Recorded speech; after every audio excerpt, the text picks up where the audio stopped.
Sejam muito bem-vindos, amigos queridos, para mais uma reflexão do nosso grupo de estudos espíritas missionários da luz. Meu nome é Lívia e hoje nós vamos aproveitar para matar um pouco a saudade daquelas histórias maravilhosas da vida de Jesus e de todos os ensinamentos brilhantes que ele nos trouxe e que até hoje pulsam no nosso coração, nos ensina o melhor caminho, nos ajuda a caminhar.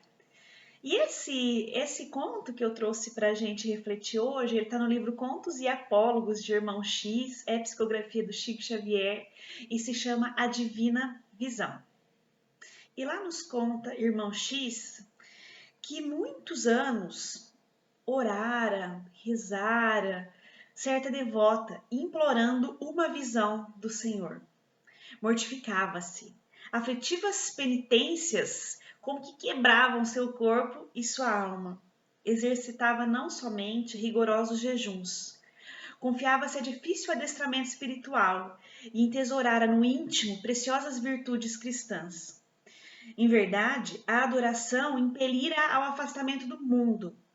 Tanto adorava ao Senhor, tanto orava, tanto ficava só nessa reflexão sobre o mundo espiritual, na busca por Jesus, que ela se afastou. Ela não tinha mais contato com as pessoas, com o mundo, ficava lá reservada no cantinho dela, nessa busca para encontrar e para ver Jesus. Vivia segregada, quase sozinha, mas a humildade pura lhe constituía cristalina fonte de piedade. A oração se converteu na vida em luz acesa. Renunciar às posses humanas, mal se alimentava. Da janela ampla do seu alto aposento, convertido em genuflexório, fitava a amplidão azul do céu, entre preces e evocações.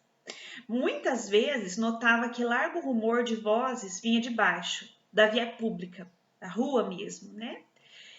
Mas não se detinha, porém, nas tricas dos homens. Aprazia-lhe cultivar a fé sem mácula, faminta de integração com o divino amor. Em muitas ocasiões, com os olhos lavados em lágrimas, inquiria súplice ao alto: Mestre, quando virás? Vindo o colóquio sublime, voltava aos afazeres domésticos. Sabia consagrar-se ao bem das pessoas que lhe eram queridas. Carinhosamente distribuía a água e o pão à mesa. Em seguida, entregava-se à edificante leitura de páginas seráficas. Mentalizava o exemplo dos santos e pedia-lhes força para conduzir a própria alma ao divino amigo, a Jesus. Milhares de dias alongaram-lhe a expectação. Rugas enormes marcavam-lhe agora o rosto, tanto tempo havia passado. A cabeleira, que antes era basta e negra, começava a encanecer, começava a ficar grisalha. De olhos pousados no firmamento, meditava sempre, aguardando a visita celestial. E certa manhã, muito ensolarada, sopitando a emoção, viu que um ponto luminoso se formara no espaço, crescendo, crescendo, até que se transformou na excelsa figura do benfeitor eterno. O inesquecível amado, como que lhe vinha ao encontro. Que preciosa mercê lhe faria o Salvador? Arrebatá-la-ia ao paraíso? Iria enriquecê-la com os milagres de santas revelações? Ficou estática, balbuciando comovedora súplica. Reparou, no entanto, que o mestre passou junto dela, como se não percebesse a sua presença. Entre o desapontamento e a admiração, viu que Jesus parou mais adiante, na intimidade com os pedestres distraídos. Incontinente, contendo a custo o coração no peito, desceu até a rua e, deslumbrada, abeirou-se dele e rogou, genuflexa: Senhor, digna-te receber-me por escrava fiel, mostra-me a tua vontade, manda e obedecerei. O embaixador divino afagou-lhe os cabelos salpicados de neve e respondeu: Ajuda-me, aqui e agora.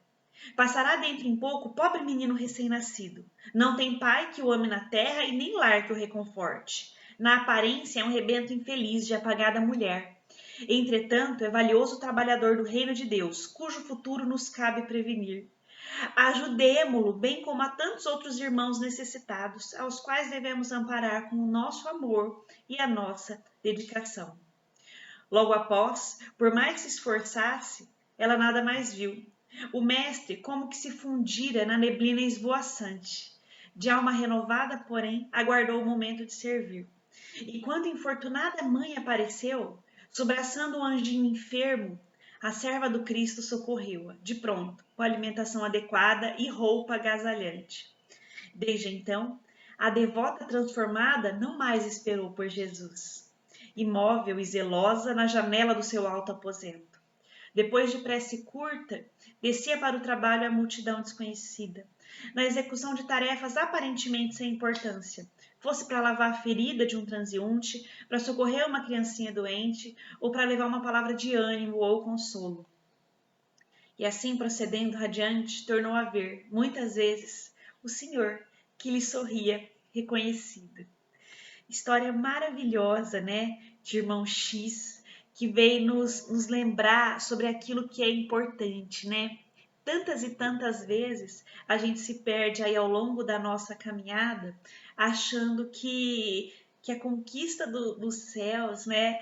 A conquista da felicidade, de um caminhar melhor ao longo da vida, estaria vinculado somente a nos isolarmos e orarmos e meditarmos, quando muitas vezes nós nos esquecemos que tem um mundo todo lá fora que precisa da nossa ajuda, que precisa das nossas mãos à obra, né?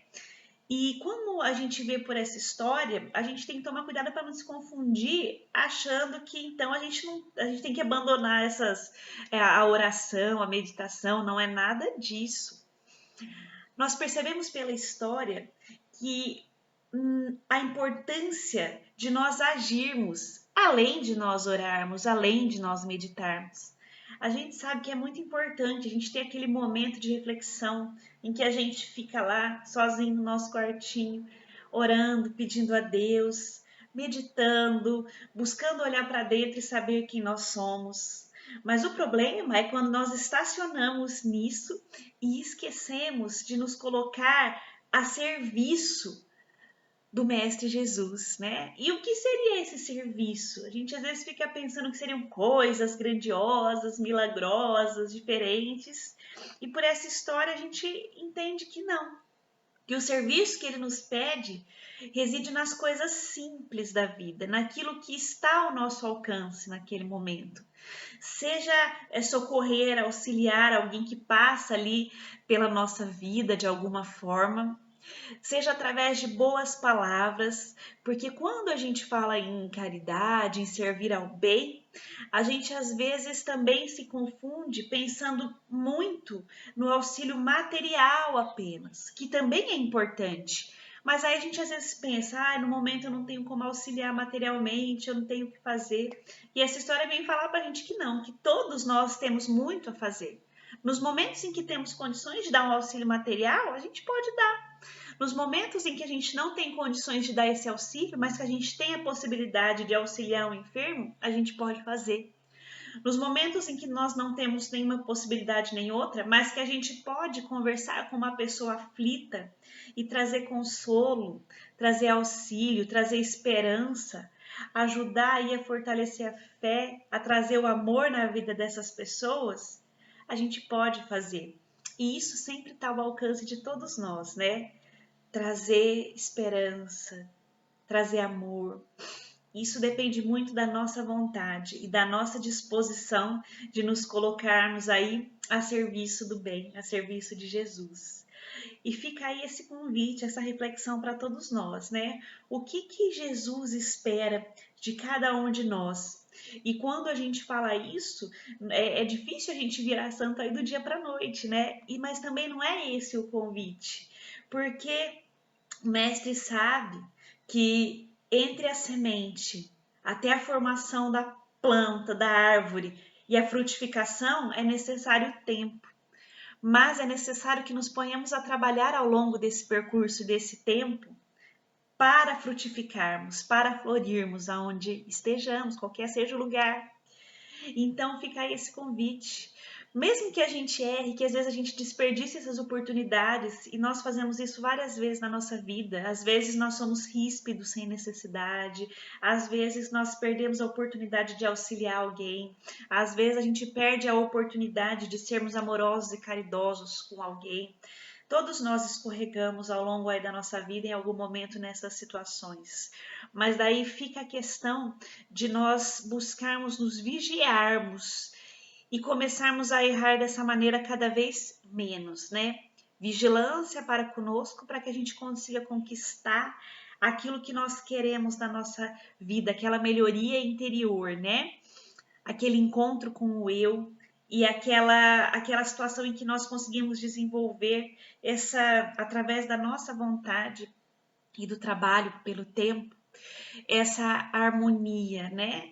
Esse autocontrole, que a gente possa, através dessa vigilância, começar cada vez mais a servirmos da melhor maneira na situação em que nós estivermos, no local que nós estivermos, pensando o que Jesus esperaria de mim nesse momento. Que nós possamos ser proativos na busca da realização do bem, da esperança e do amor ao próximo. Fica aí essa reflexão para essa semana. Muito obrigada pela companhia de vocês e nos vemos na próxima reflexão.